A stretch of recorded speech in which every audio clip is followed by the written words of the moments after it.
frustrated or stressed, I take these to be sure signals that I have started to believe my thinking, and my thinking is going counter reality.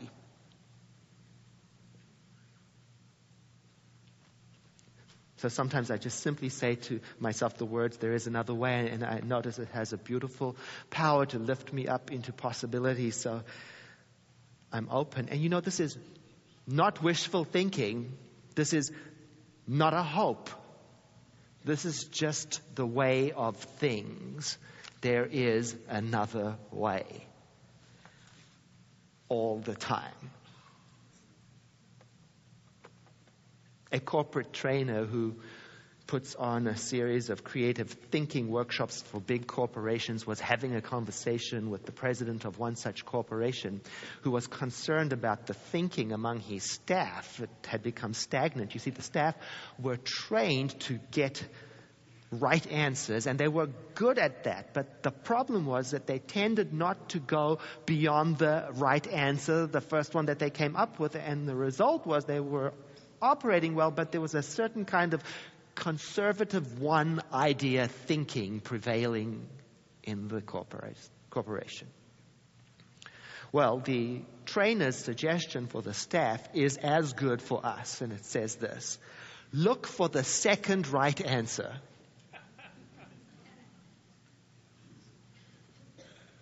Could be unconventional. Sometimes it could be unusual, offbeat, unexpected, unwanted, undesired, but it's just the right kind of something different to help us from staying stuck. It's not a prayer, this. It's not a wish. It's not a dream. It's just the way of things. There is another way.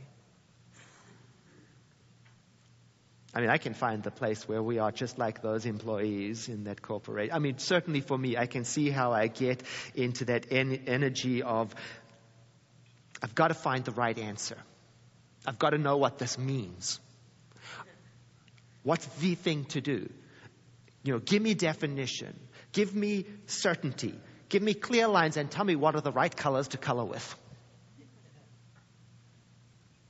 This urgency that seems to want to push me to one right solution, as if I am seeking comfort in a very tight space, as if that will work. But that's not the way of things. So now I am learning to experiment and ask what other right answers are here, even ones that are unconventional. What else could this mean, even if it's unexpected or I don't want it to mean that? What other options are available, even if they're offbeat or seem irrelevant or I don't want to do them? See, at the Center for Spiritual Living, another thing I learned is this idea that creation is infinite. We call it the mind of God, and we say we live within the mind of God. We exist with infinity. And so I've got this idea then that infinity is always bigger than my one solution answer. Always.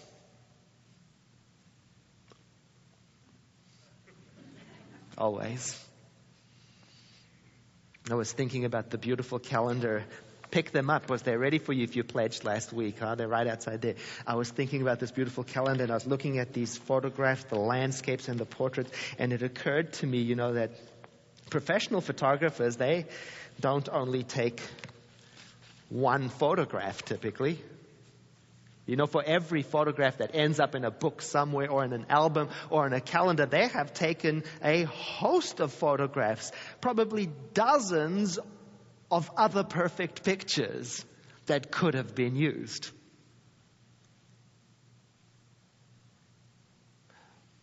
That's the way of things. That's the way of your life.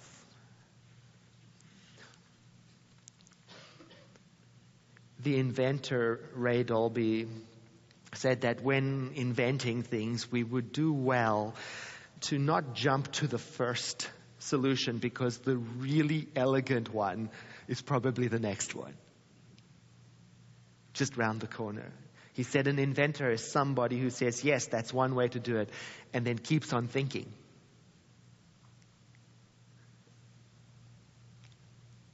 And I present to you that whatever is going on in your life, there might be an opportunity for you to soften your definitions, even if what's going on in your life is very good. To soften your definitions and invite in yet another excellent way.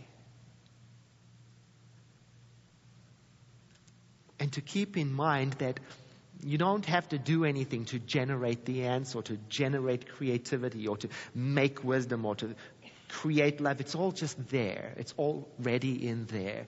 And it emerges when we soften for it. Let's just slow it all down and have a look inside.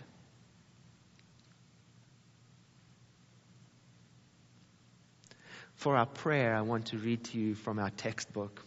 So I invite you to breathe in and to exhale, letting your eyes close, and with these words travel within. Within me is that which is perfect, that which is complete, that which is divine, that which was never born and can never die, that which is alive, I call it God. And it is all the power that there is and all the life that there is. It is the living Spirit within me.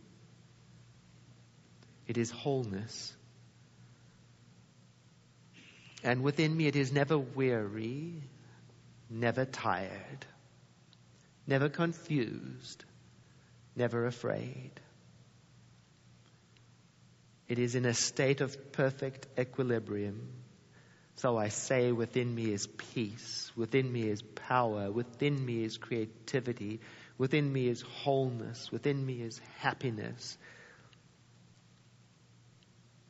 This is the truth of my being. And my mind reflects it into everything I do and say and think. To me it appears as something within me going before me, preparing the way, making straight the way, making perfect the path, making harmonious my situations. And so today, by means of this prayer, I am agreeing to accept the fullness of my own divine well-being. I invite you to breathe in with me and to exhale into a moment of contemplation.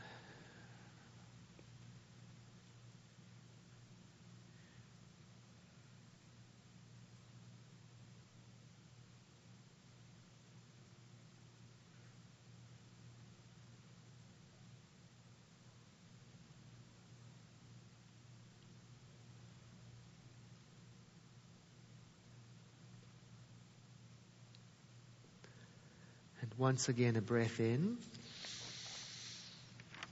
And as we exhale, let us use this breath to build a bridge to that part of our service where we share together.